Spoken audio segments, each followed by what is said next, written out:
In 1984, O'Brien, who also works at the Ministry of Information and is a member of the party, the controlling party of the state, gives Winston a copy of the Book of Revolution by Goldman. And Winston is also having an illicit affair with Julia because sex is prohibited. They have an anti-sex league. And so they're sneaking off into a room that they think is secure, but actually behind the mirror is one of the telescreens that's watching them. And he's reading in bed to Julia this Book of Revolution, which lays out exactly what happens in the modern warfare state, and that war is the health of the state, and that war is for profit and to test scientific experiments and, you know, all the different purposes it serves. Mm-hmm. When Winston himself is then captured there and brought into the Ministry of Truth to have his cure, he finds out, among other things, that the Book of Revolution itself is written by the state. And Orwell was a military intelligence agent for England. He was British Imperial Police in Burma, the first counterinsurgency war, and he certainly understood the dynamics of what he was talking about in the book. And the book originally is in England, and its first printing was called 1948. It was only in the 49 printing by Harcourt Brace in the United States that it was changed to 1984, and one of Winston's confusions in the book is that he doesn't know what year he lives in. Neither do we. And we're following out patterns. I reread the book after doing 25 years of political research and saw 400 parallels of what was being talked about there, the aberrant conditioning, the telescreens, you know, the propaganda and everything else that inhabit the world of 1984. So that's really where we are, and we don't really know even if a war is going on or who's being involved in it or who our enemies are. And even if we could trace everybody involved in September 11th, and I believe there's still many questions remaining about the evidence, and some clear attempt at false sponsorship, evidence that was planted in front of our nose in such an obvious way that it was, you know, meant to lead back to these people, like flight manuals in Arabic found in the trunk of a car that was brought to the Logan airport by 4 Arabs who had a road rage argument with somebody who therefore remembered them and brought the FBI back to the car. I mean, in a Koran in there too, a guy the night before at a bar in Florida paying for lap dancing, drinking, and leaving a Koran on the bar and threatening that America would see blood the next day. Everywhere these people went, they caused problems. The FBI was called about them. The CIA was called about them when they were living in Langley. They were making a spectacle of themselves, and it reminded me of the Oswald double at the firing range several months before the Kennedy assassination in Texas, who shot at the other guy's target. And when the other guy complained, said, "The hell with you, I'm Lee Harvey Oswald, remember my name." And of course he did. That's what these guys were doing, and they were using false IDs that came out after the 19 names were printed, that 7 of them at least were still alive in Saudi Arabia and Egypt. You know, that these were stolen identities. And but even if they're all al-Qaeda and they're all part of bin Laden's network, because bin Laden was financed by U.S. intelligence, Pakistani intelligence, and Saudi intelligence, we don't know who the ultimate sponsor of this event really is. And, you know, his hands aren't clean. There are financial ties between his family and the Bush family, between the bin Laden's construction company and the CIA in Saudi Arabia and the region there, between the Carlyle Group, which is a huge multi-billion-dollar investment group that included, up until recently, both the Bush and bin Laden family. The father works for them. Bush Jr. invested in them. And the bin Ladens were bought out in the last few months for image purposes because they were making it too evident that, but Carlyle's invested in, among other things, Bioport, which is the company that's getting the big contract for the anthrax vaccine. The whole anthrax scare that followed September 11th it's clear now chemically that this is Ames, what they call Ames strain anthrax, which means it comes out of the United States, and that's its genetic, and its engineering is such that it's clear that it had to have come out of Fort Detrick or U.S. intelligence labs, that it's U.S. military anthrax. And so the question is, who had their hands on it or could have gotten hold of it? And where did it go? I mean, that's just the simplest question. If this was anthrax from the al-Qaeda network, who's carrying on the war? Which party is in power in the United States? Who stole the last election for the president? What party is running the war against the al-Qaeda? Is it the Republicans? And who got the anthrax envelopes? Senator Leahy, Senator Daschle, the Democrats are the biggest opponents to the Republican domestic agenda?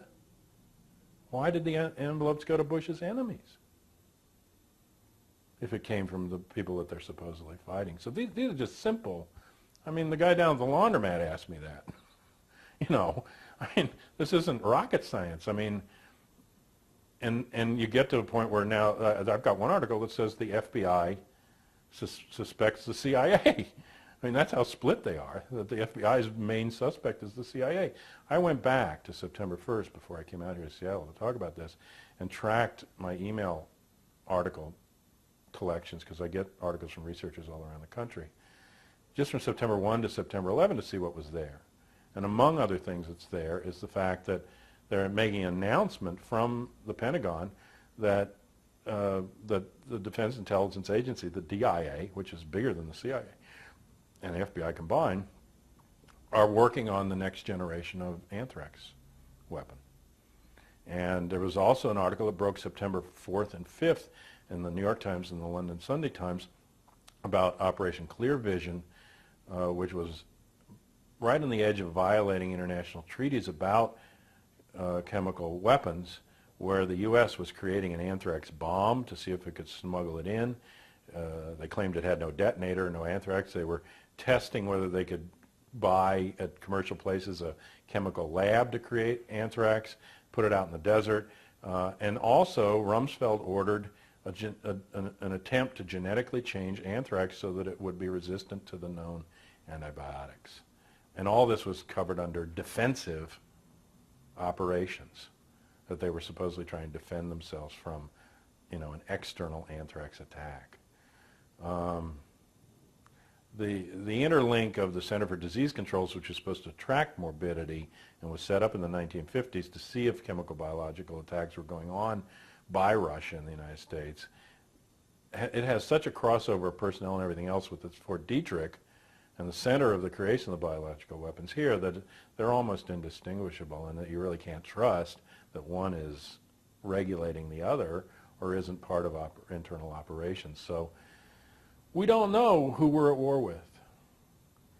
But ultimately, the problem is that we don't live in a democracy. We don't live in a situation where we can get the kind of information we need to make reasonable decisions. And Bush, from September 11 forward, and his administration have been pushing for total secrecy. Secrecy of evidence, secret trials, secret tribunals, you know, secret military operations abroad. No one can know what we're going to do. It's all going to be done in our name and for our good, but we're not allowed to know anything about it. He wants now to change the rules so that the papers from his father's presidency and Reagan's presidency will never be released. The Freedom of Information Act, which is futile enough, but I mean, it got a little bit out. Ashcroft made a public announcement that if any agency was having trouble with an FOIA request, that they'd put the full weight of the Justice Department behind that agency to keep the secrets locked. Well, you know, I was part of an effort that was successful in the 1990s, finally, in getting a law passed, the JFK Assassination Records Act, which bypassed the FOIA because we proved to Congress that the FOIA was useless. From 1964 till 1994, we were able, under the FOIA, to get maybe several thousand pages of records on JFK from the various agencies. Once we created the Independent Review Board and the independent review process of the JFK Records Act, from 1994, when the board was finally created, the act was passed in 92, but it took us 2 years to get the board appointed because both Bush and Clinton sat on the process. But once the board was appointed from 1994 to 1998, those 4 years, 6 million pages were released, and more continuing to be released, the largest release of classified documents in American history. because we took it out of the hands of the agencies and we reduced the excuses by which they could contain the information.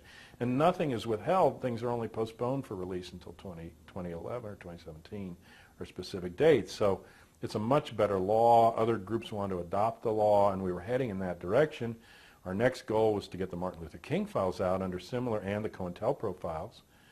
So, and we had actually planned a panel about that at the Congressional Black Caucus legislative session. And it was happening September 28th and September 11th, and then everything was off the boards. But we need to go back to that before COINTELPRO is reinstated, and the spying on civil groups and, protest and religious groups by Ashcroft. We need to go back and actually get loose the horrible history of counterintelligence program, or COINTELPRO, that the FBI ran, from the 50s forward. Military intelligence has been spying on U.S. civilians from World War I forward. There was a guy named Vandemar whose files became the basis of Hoover's files. Hoover had records. At one point he said there's 200 million Americans. That was back then. We have dossier on 150 million. We have to close the gap. The secret files of the U.S. military are in a military archive, classified records from World War II to the present, in Suitland, Maryland, outside of D.C. They have underground buildings that they store these files in. They are an acre in size, each building. There are 27 of them. Those are the classified military records since the end of World War II. Well, including World War II, but World War II forward. Okay. I mean, the amount of stuff that they're classifying every day still is more than we've ever been able to release. And we live in a national security state where secrecy is the mode, and Kissinger said history to be successful must be conducted in absolute secrecy. And history the way they want to write it, of course. But if we want a democracy, we have to throw that up when we have to throw up in the media. We have to claim back the flag. We have to say, this is our country. This is being done in our name.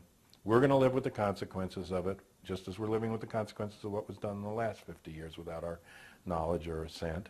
And we want to know what it is, and we're going to decide. It's our military. We're going to decide how big it is and what function it serves, and we're not going to sink trillions and trillions of dollars into these operations that don't protect us and that don't inform us. Of course they had knowledge beforehand. Not only did they know the method, not only did they know the group that was involved in doing the operation, or appears to have been, but they had warnings from Israeli intelligence, from German intelligence, from Russian intelligence, that an attack was coming, the timing of the attack, that it was going to be a big event. And they had plenty of foreknowledge, and in fact, bases went on alert the night before. There were national alerts called around the same time. There's indications that certain people were warned not to get on flights that day. So at least a segment knew it was coming, knew when it was coming, and knew what it was going to be about. And as I say, at least in D.C., where we had the time to respond, did nothing and stood down and let it happen.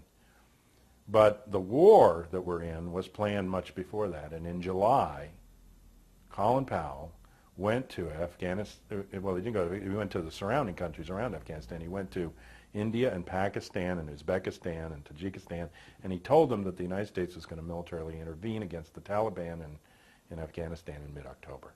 So that war, the 10-year war, was already in process and known about and planned and alerted before September 11th. So September 11th is pretext. It's not cause. You've got to reverse those. And it may be that the warning ahead of time, which certainly at least through Pakistani intelligence would have gotten into Afghanistan, might have triggered September 11th in the same way that the boycotting of the Japanese oil triggered Pearl Harbor. The one may be that it's the reverse cause. We don't know. But that's the problem. We don't know, and Martin Schott said in his book, History Will Not Absolve Us, he has a very good quote, and he says, the problem in America is that we are allowed to believe anything, but we are allowed to know nothing. And when you can't know, you can't act. You can't decide how to act when you can't know.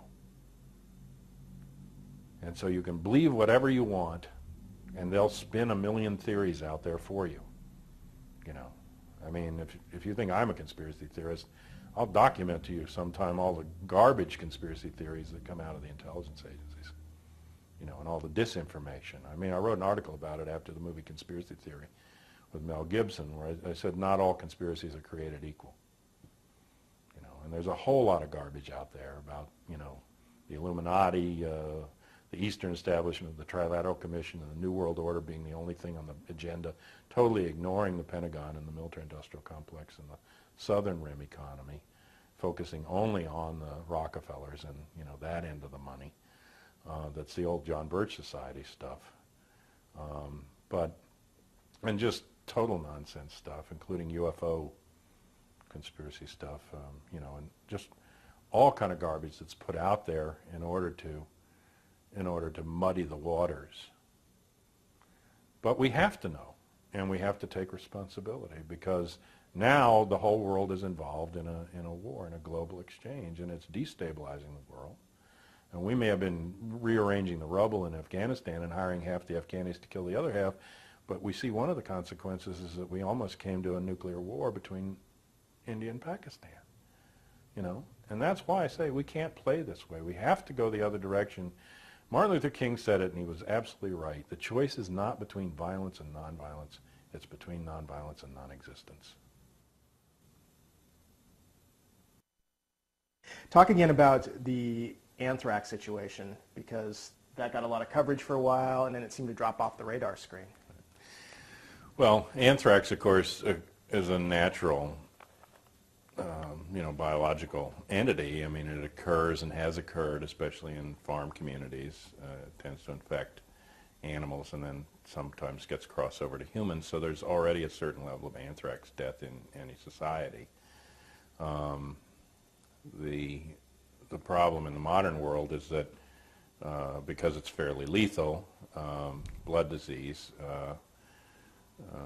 people saw an ability to develop it into a weapon, a biological weapon, and so it was used.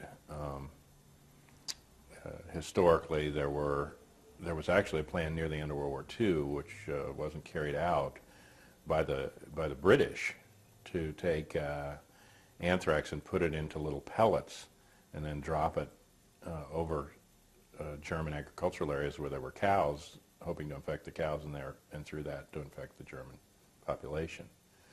And it got far enough that it was, you know, developed up to the level of making these pellets, but then apparently, at least, or, you know, according to the story, they weren't dropped. There was a lot of biological warfare that went on during World War II and was hidden.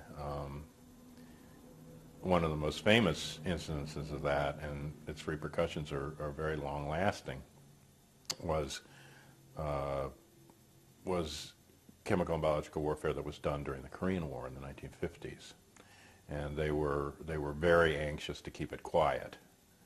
And so when the international press began to pick up on claims of it, and canisters were discovered of the agents that didn't explode, and Korea tried to make it public what was happening, the U.S. was into denial mode, as they often are. And 3 journalists here wrote a book about the evidence, and Eisenhower not only stopped publication of the book, but he charged them with some sort of treasonous activity of federal law and put them into prison, you know, for a period of time in order to hush this up. Of course, among the people that knew about it firsthand were pilots who were dropping these, and some of them were captured as prisoners of war. And during their interrogation and time as prisoners of war, some of them admitted that they had been dropping chemical biological weapons. So that was sort of an ultimate proof that they couldn't weasel around as easily, because the pilots themselves had admitted it. And so they sent in 2 psychological experts to interview and debrief these POWs when they were released. And that was a guy named Robert J. Lifton and another guy named Jocelyn West. And one from the Air Force and one from the Army. And both these people have rather illustrious histories, and I believe both sinister histories, although one's considered to be a liberal good guy and the other's considered to be a rather nasty mind control researcher, but I believe they're both on the same page. So they came up with this idea to cover the story that the Koreans had engaged in some sort of brainwashing. And Lifton actually wrote the first book about brainwashing techniques, as it was called.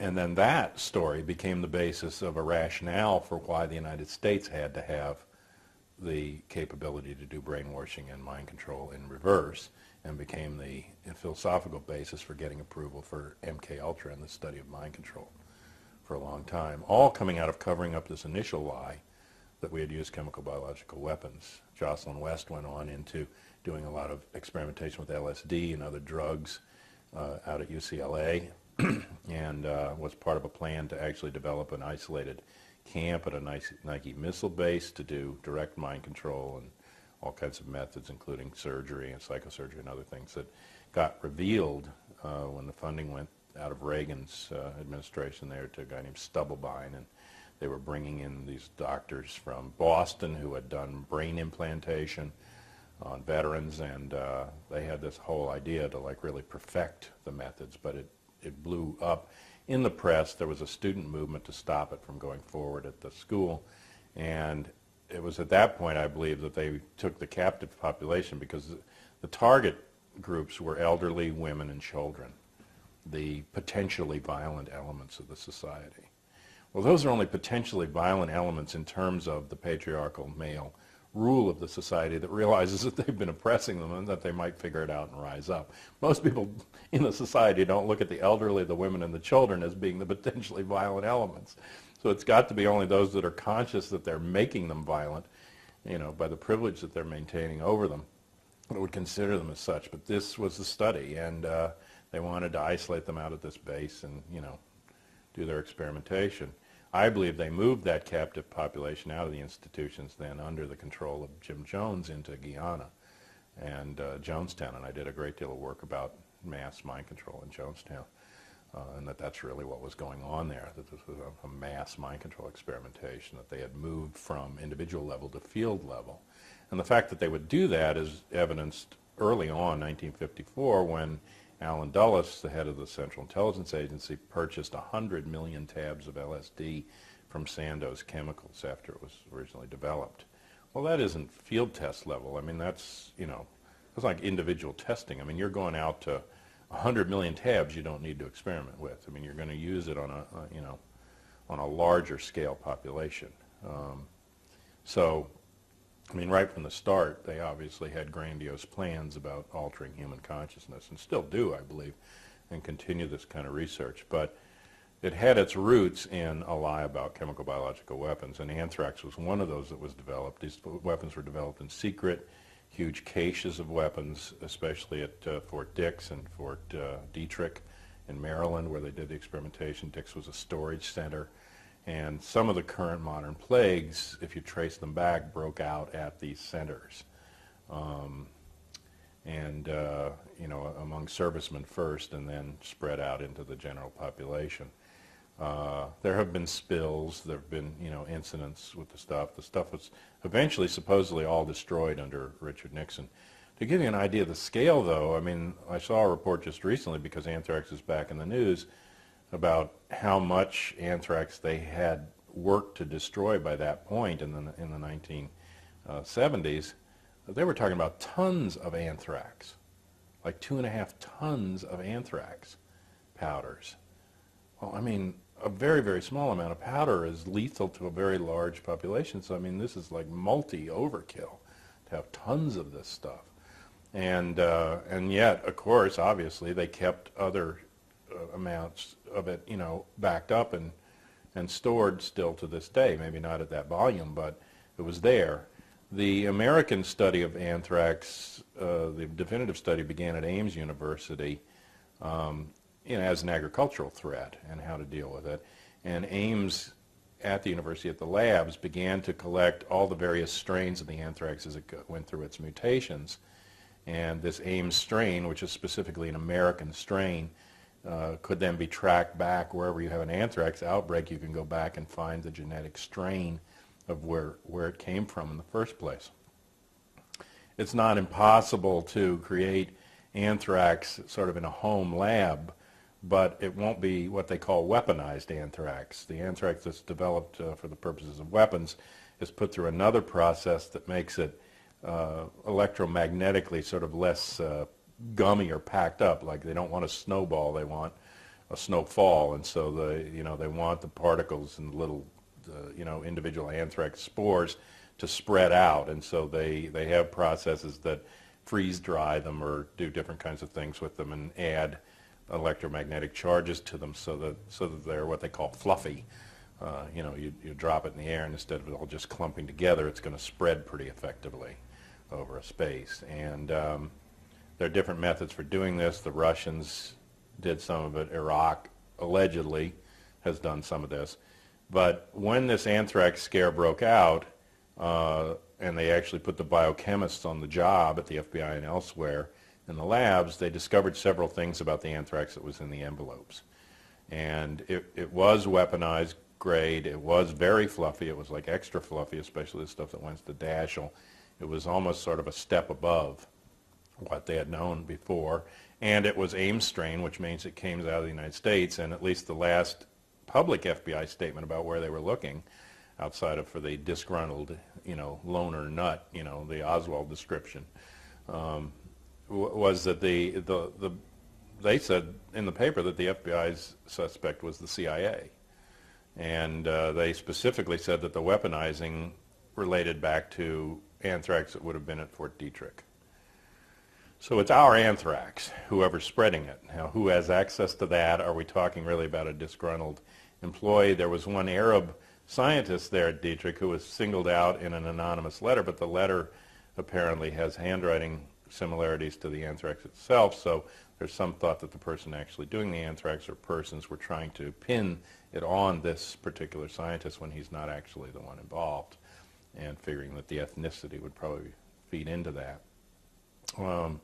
But it's definitely an inside job, and it's a job that aimed not at Bush and the Republican Party that were carrying on the war, but at their main domestic opponents, Senator Dashel and Senator Leahy and the people that had been, right up to September 11th, really blocking the Republican domestic agenda, which was being discredited, and as it went into the recession. And Bush's ratings were falling off. He was not getting stuff through Congress. So all of this new sort of pseudo-unity that's developed since, and it's starting to erode now, really was a way to reverse that trend, or they hoped so with, with the events, whether they created them or not. They certainly used them in a very aggressive fashion in order to restore their credibility and capability to control the society.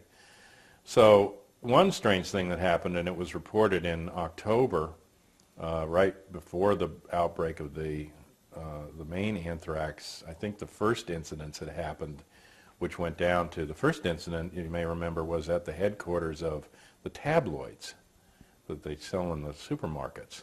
And I thought that was very strange, and I even thought that the story was invented, because the tabloids are under mafia ownership, and they're also used by the intelligence agencies because they're much more read than the New York Times or the Washington Post. I mean, they far outstrip. I mean, if 1 million people read the New York Times, 10 million read the tabloids, or 20 million. So they really are mass consciousness publications, and they can put whatever they want in there. And in fact, the CIA has a history in other countries of creating these kind of publications for the sole purpose of spreading disinformation, or like, sightings of the Virgin Mary telling you to, get out of the communist areas of the country and blah, blah, blah. So they're a propaganda device. They're owned by, the dirty money and money that relates to the intelligence politics. So I thought, well, this is perhaps a planted story in the first place. But then, that was just the first report. Then the guy actually died from the anthrax, and I thought, like, well, something actually is going on. So what's it about? I mean, not that they wouldn't sacrifice a particular person, but I found out that that person was a photo editor who had been responsible for printing in the tabloids the first picture that got out of the arrest of Bush's daughters on the alcohol charges. And it may be that that's why they singled him out, as well as to get the bonus of it being reported in those tabloids, which gets to a very large audience and scares a lot of people.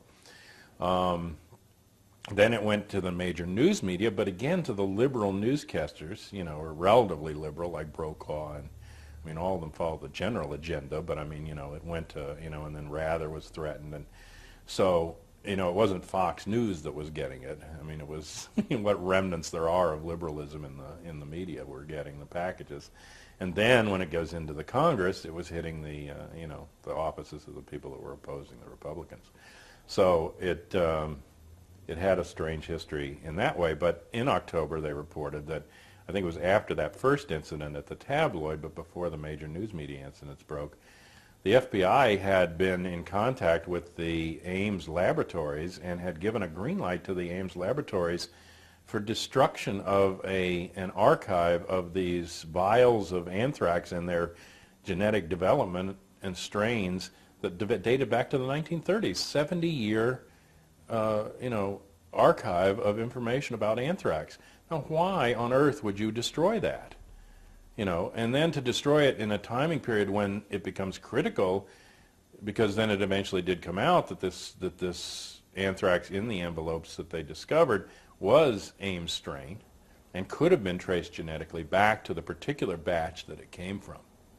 And then where that batch was sent, what lab it was weaponized at, I mean, all that would be traceable. Now it's not. And so it's a destruction of a baseline of evidence critical to the case with FBI approval, right at the time that the story is breaking. So I find that very suspicious. And don't know who authorized it or what it was about or why. I can't imagine that the university on its own just said, well, we need more space and we're going to get rid of this archive that we've kept for 70 years. I mean, I think there was obviously pressure put on them to get rid of it. But we still don't know where that came from. We don't know if or how it relates to the other terrorist stuff, except that it's part of the overall package of frightening people and making people afraid of, a postcard from Aunt Minnie. I mean, I went down to get my box mail during that period, and somebody walked in. I mean, I was almost startled because they were wearing a bandana over their face, gloves on their hands, just to get their own mail.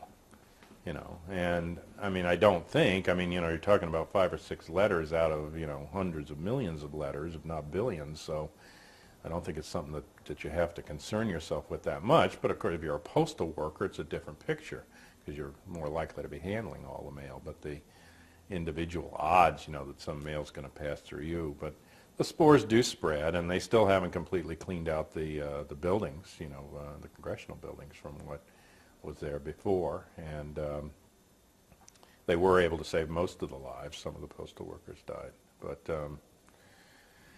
I think this has, again, earmarks of being an intelligence operation and an inside job with American-made weaponized anthrax.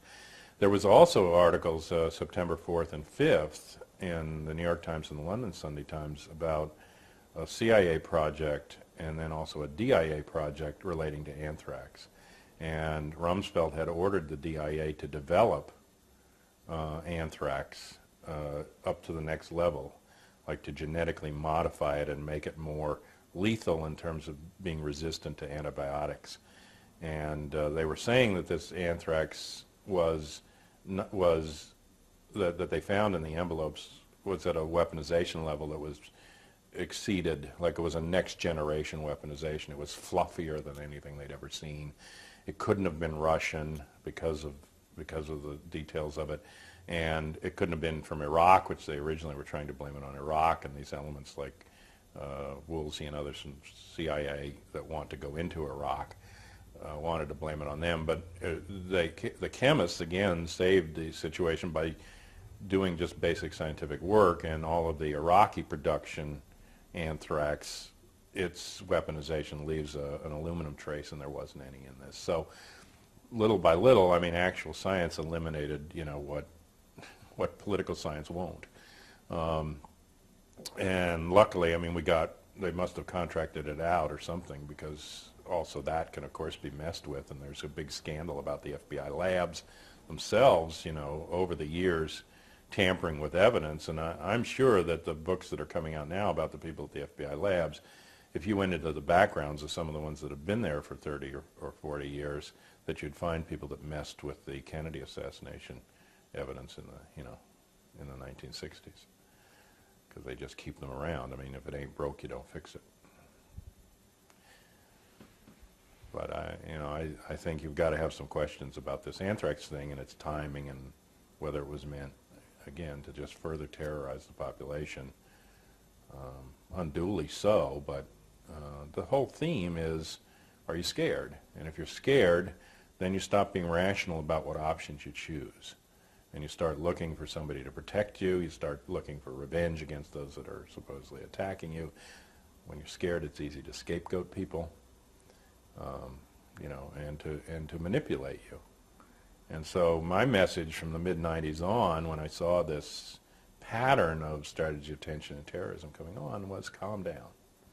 Calm down and be rational, and when these things happen, take a step back and try and look and see what the source is. The solution can't be to try to imagine the worst possible thing that can happen in every aspect of the society and then build a fortress state of security in order to make sure that it doesn't happen. You can't live that way. You're going to exhaust your resources. You're going to make society and social interaction untenable. You're going to ruin the economy, except for the economy of security agencies, and intelligence agencies and the Defense Department. But I mean, you have to find another way to normalize international and human relations, establish some kind of justice, restore hope for people, and because there's no reason not to go in the other direction at this point.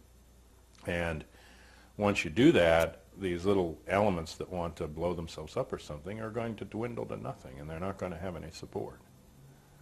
And they're not even going to have support among their own members, because it's a silly way to go about anything. I mean, what does it accomplish? But it's just day after day we hear, there's so many millions of containers coming into this country. We have to devise a system so each one of them is safe. Or what about the drinking water? What about the nuclear plants? Everything's up for grabs. Well, I mean, it's up for grabs also in the sense that there can be disasters with or without terrorists, and have been disasters. And how you go about designing things, has to change. It has to take into account the local situation. It has to be done democratically. It has to be talked out, and everybody involved, and get the right information and make rational decisions, not decisions behind closed doors by a few people about what the society is going to look like or how it's going to be, all for our benefit. I'm much more scared of that than I am of what a terrorist could do to me. And I know in my life, in terms of the kind of society I live in and what I've been forced to be afraid of, that the real terrorism stems from the control of the state by the national security forces and what they're doing, the genocide that they've perpetrated around the world since the end of World War II. That's the terror that you have to be afraid of, not the little remnants of packages of people that may be responding to it at a particular point. Which isn't to say that there wasn't a tragic loss of life in New York and in D.C. on that date. I mean, there was. But lives are lost every day all around the world. And, I know that in the American consciousness, because of the way the media is, only American lives count, only American lives are thought of. We might get to hear about lives from an earthquake in Ecuador, being lost, and, you get a figure and you cluck your tongue. But, I mean, in the end, I mean, it's an imbalance that says that, when an American life is lost, that's worth more than any number of lives that are lost on behalf of American interests someplace else. It's that empire mentality, like the Romans, one Roman killed, I mean, is worth, killing 100 Visigoths, and the Nazis had the same mentality, you kill one of our Nazi guards out in the, hinterlands that we've taken over, we kill the whole town in retaliation. But that's not a mentality that's healthy for a society. And we've got to see all human life as valuable, and start from that. We've been in a mentality of me, mine, and the hell with you. Kevin Danaher of the Global Exchange says that the paradigm for the last 5,000 years is accumulation of material wealth and God is on our side, and you know, and it's got to change over now to us and ours, and how can we cooperate? How can we use the resources that we've got to let all of us live lives, you know, of plenty? And it isn't for lack of, I mean, we're in the surplus technology period now. It isn't for lack of the ability to do that. It's lack of will and common sense. And ultimately, it's in all of our best interest to make that kind of a world, rather than a world where a few hoard the bulk of the materials and others suffer.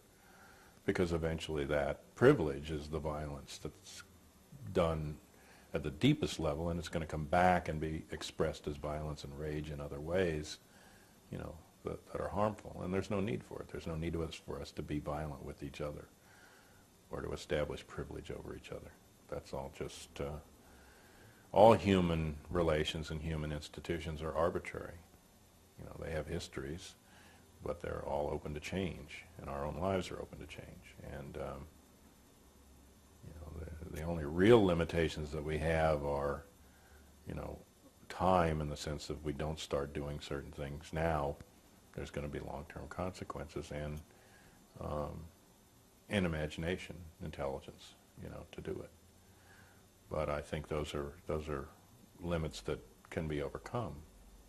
You know, if we want to go that direction, we can build and think of another kind of world. And it's just obvious to me that, and should be to other people, that this kind of world is not working. And to just have this lockstep response, well, they hurt me, so I'm going to hurt them, on into the rest of what's left of human history in that direction. As Martin Luther King said, you know, if the theme is an eye for an eye, then you're going to live in a land where everyone's blind. And there isn't any revenge, there isn't any closure to violence. You take the violence out on the other person, then you live with the consequences of it. You never get that closure that you think you're going to get. And people are beginning to understand this. I mean, I was encouraged by the fact that families of some of the victims on September the 11th, both Twin Towers and in the Pentagon, families of people in the military, were saying, we don't want a war done in our name, in the name of our family member, to revenge this. There are many people who are saying, you know, if I'm killed, I don't want the death penalty to be used in my name. And, you know, it's a rising human consciousness that you don't get closure by revenge. Almost seems like something we could put on our licenses, like you're an organ donor. If I'm killed, I don't want the death Yeah, people penalty. do. They have little things they sign. Wow. And they, you know, there's a national register, and then they sign it, and it says, you know, don't kill for me. If I'm killed, I don't want somebody else killed. So, but these are conscious choices, and you have to have the wherewithal to make them. And if you just live in fear, you live in ignorance, you live in alienation and disconnection, and your whole framework is to scrabble to get what you can for you and your immediate family at the expense of whoever that is, you know, then, you know, you're gonna be trapped into these situations that produce violence. But if you pick up a gun now in the 21st century, I believe you lack an imagination. You're also not going to win. The violence game has already been won by the elements that, you know, are in charge, and you're not going to play it out against them. You have to find a way to use your heart and your head and develop a different kind of game. And I don't say, you know, nobody will get hurt, but people will get hurt either way. And taking the other direction, taking the direction of what Gandhi called satyagraha, or truth force, allows a different kind of future, and does allow a resolution. It does allow a way out of hell.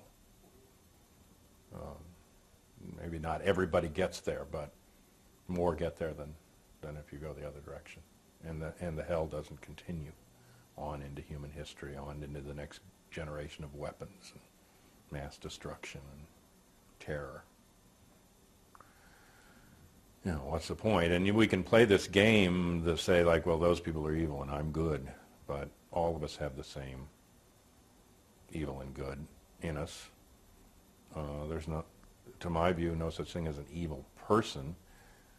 Evil and good are choices that each of us makes at each juncture, you know, in our existence. And they have consequences on us and all the other people around us. But in the end, the only rationale that really holds for violence is that if it's not just simply revenge, is this idea that there are people who are not like us and who cannot change and that will not stop being violent unless we're violent with them. And therefore, there's no way, because they're so different from us somehow, there's no way for us to reach them, and there's no way for us to change their consciousness. And since we can't change their consciousness, then the only option we have is to kill them or, you know, blow their brains out, basically. But that's, to me, within the reality of the human experience, a defeatist concept, and it's a concept that really allows any suicide or murder, all those things stem from a basic philosophical idea that you can separate your human experience from someone else's. Those are also the basic philosophical underpinnings of racism, of sexism, of any of the isms, the beliefs systems that are based on the idea that you can divide the human community into groups. You can divide the human experience against itself. That you can say, well, people with this color skin are different than people with this color skin. And the difference can not only be asserted, but it is the basis on which then those people, different than us, not us, can be, their labor can be exploited. They can be killed at will or harmed with impunity. They can be sexually exploited, and they can be oppressed. And they can be put into a position of, you know, relative social, you know, disadvantage in the society and not treated as whole people.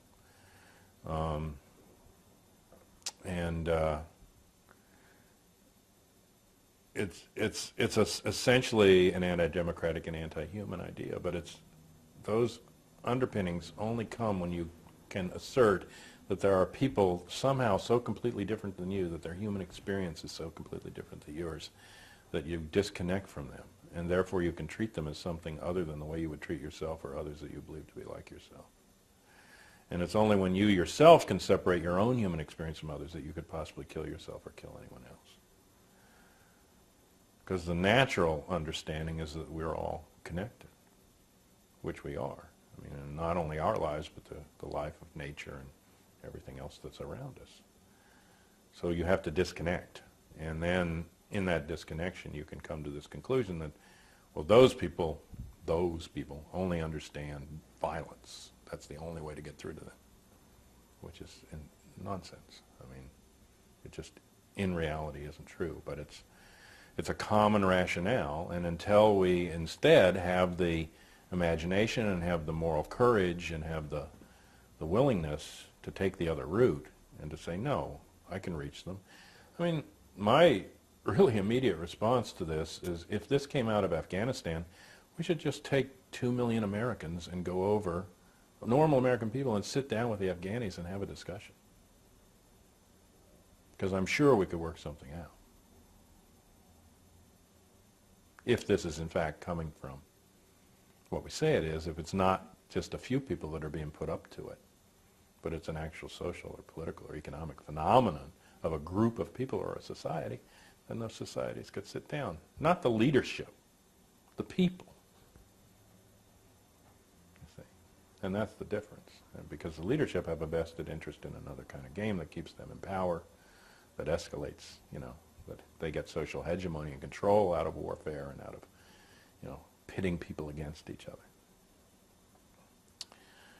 But I don't know if you ever read Johnny Got His Gun, but it's a Dalton Trumbo novel that he got in trouble for later during the McCarthy period, when he wrote in World War I and the period after the war when the anti-war sentiment was pretty strong. It's about a guy that goes off to war from a, you know, normal working guy, works in a bakery, and He goes off to war, and he's in a trench, and a bomb comes in and blows him up, and he survives, but he survives without the bulk of human senses. He loses his eyes, he loses his mouth, he loses his nose, he loses his ears, he loses his limbs. So he's a torso, and he has something left of his head, but the only thing he's got is skin sensation.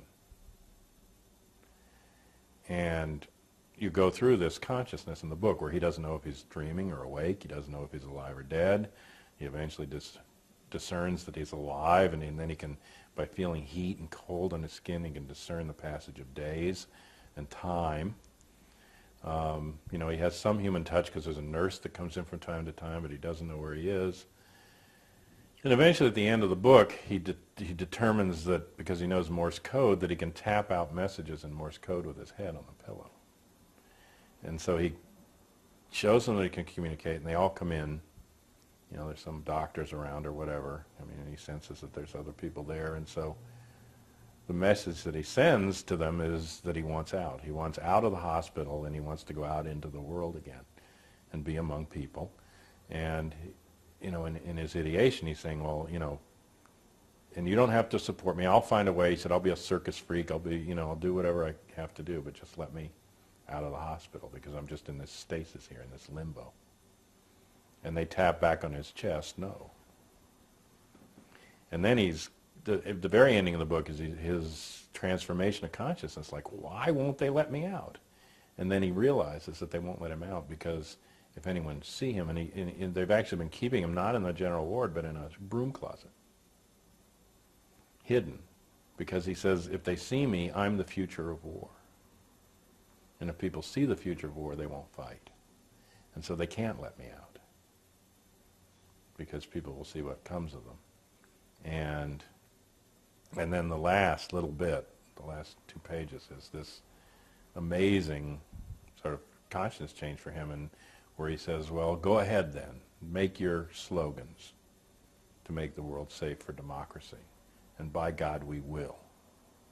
And he said, not 10 of us, not 100, not 1,000, not 100,000, but millions of us, because we don't want to fight that other person who has a family, who just wants to live his life, who wants to do his work and be part of the human community. And you pit us against each other. So make your slogans and hand out your guns, and we'll turn the guns around on you. That's how the book ends. And, you know, it's a very powerful anti-war message. And Donald Sutherland read the ending of it at this thing, FTA, was a troop that went around, they call it Free the Army, but they had a second word they used for it. But it was Jane Fonda and Holly Near and Sutherland and some others. And there's some footage of them, and they went and actually entertained troops during the Vietnam period at, you know, rest and recreation bases. So sort of they were an alternate USO, but that was one of the things, is he would read the end of Dalton Trumbo's book to the GIs. And, you know, I think we have to transform our consciousness in the same way, not in the terms of picking up a gun, but in the same way that he finally realized what war meant and what part he played in it, and that to play along, to keep going along, just perpetuates, you know, the wars. And I grew up in a generation where consciousness did change and a war ended. It wasn't the war in Vietnam, because that was planned for 10 years, and they carried it out for 10 years, and they killed as many as they wanted to. It was a war, my mother told me after she retired, a war into Laos, into Cambodia, into the broader sector. That was the war that we brought an end to. But there would have been more. And we established the idea that the word bad and the word war could go together in a sentence. That was not the case, you know, especially with the good war of World War II, but even most wars were just considered good things, you know, and they've been working hard to get us back to that point. The Gulf War was about that. But the only way they can get us back to that point as a society is to have wars that are so technologically devastating, they're like the new blitzkrieg, that they don't really involve any troop deaths.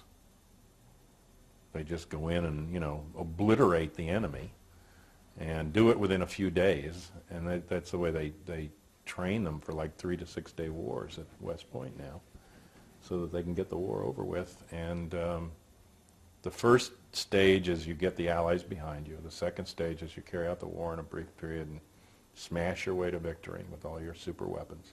And then the third stage is you do the cleanup, take care of any problems you have with the Allies afterwards, and, you know, establish the new order there and put in the peacekeeping troops or whatever. Of course, it's never as clean as they envision it, but that and the control of the media, the control of the propaganda, and the distances of the wars from the public consciousness makes it easier each time to try to get back to getting rid of what they call the post-Vietnam syndrome, you know, where people question wars or don't think that it's such a good thing, you know, or you're with us or against us. You're a traitor. You're a terrorist too if you don't go along with our war against the terrorists. But I think that if you really get down to it and you want to fight a war against terrorism, then you have to dismantle the machinery of terror that is our military and the militaries around the world, these weapons of mass destruction, and this whole approach of using military and war to resolve national or international problems.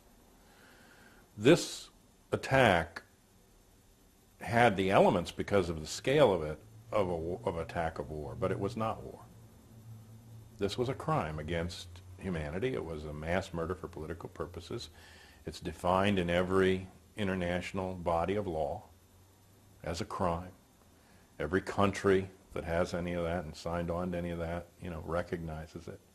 There's a procedure where you approach the countries and they turn over people for interrogation and suspects. There are international tribunals, ad hoc international tribunals that can handle this, like Nuremberg. This is how this should have been treated from the beginning, as an act, as a criminal act, not an act of war. And it should have been handled not with rule of force, but with rule of law. And we had, on September the 11th, the absolute moral authority of the whole world behind us to take that route and to show people that we were something better than, which was the theme of Nuremberg. We're not going to, we could go out and shoot these Nazis now, but we're not going to stoop to the level that they operated on. We're going to uphold a higher level. That was the theme of Nuremberg. We're going to take them to court and give them the due process they wouldn't give other people.